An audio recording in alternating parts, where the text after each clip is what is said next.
Welcome to the first lesson on the Java for loop statement.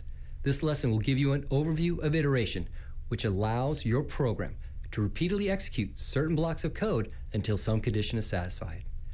After completing this lesson, you'll understand why iteration is important to writing Android applications. You'll also know how to program these concepts using the correct Java syntax. To motivate the Java for loop, we'll use an example that repeatedly prints strings to your display. This example reappears throughout this lesson to showcase how and when to use the Java for loop.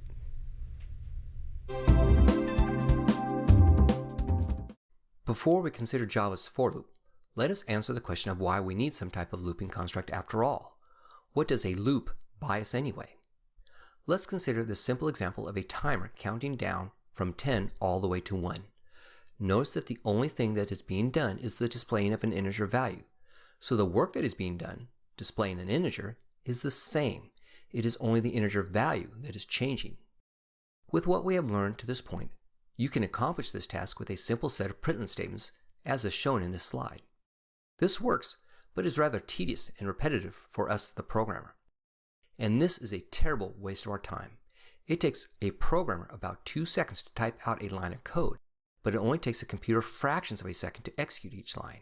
And weren't computers invented to free us from tedious and repetitive tasks? Even worse is if we want to change the starting point of the timer. To do that with our current code would require us to edit the source code of our program and delete or add more lines of code so that we could start at 5 or at 15 or yikes, we won't even consider starting at 500 using this strategy. So this is a key point about the importance of loops. Loops allow the program to specify a set of instructions to be executed and then tell the computer to execute them again and again. Java has several loop constructs. We will start by considering the for loop in this lesson. Let's consider this simple segment of code. We have 5 println statements that print values that have been doubled. These statements, when executed, will print 5 lines of output on the screen. Logically, the code is doing the same thing for each number from 1 to 5, and we would like to capture that fact without so much redundancy in the code that we have to write. In fact, wouldn't it be nice if we could write only a single println statement? Well, Java's for loop does just that. Rather than writing 5 println statements, we will write a single println statement and add code to specify that we want that println statement executed 5 times. And the for loop doesn't care how many times it has to do the work. We could easily make the loop execute the println statement 5,000 times. This simple for loop, as it is written, basically says, for each integer I, from 1 to 5, do the following.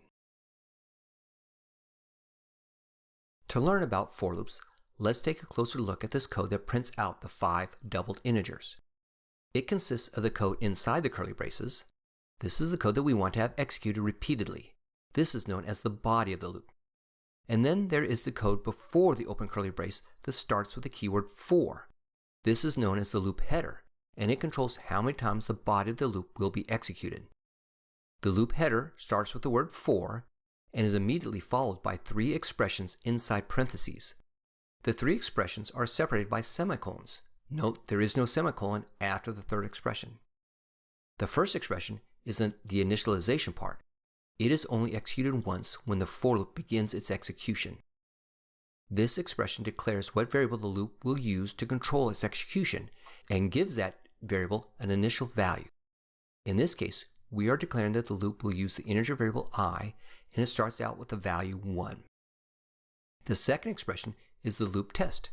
This test must evaluate to a true-false value, and as long as that value is true, the body of the loop will be executed again and again. This test expression is re-evaluated before each execution of the body, and the body is only executed if the test continues to be true. For now, the test that we write will use simple relational operators that allow us to compare 2 numbers.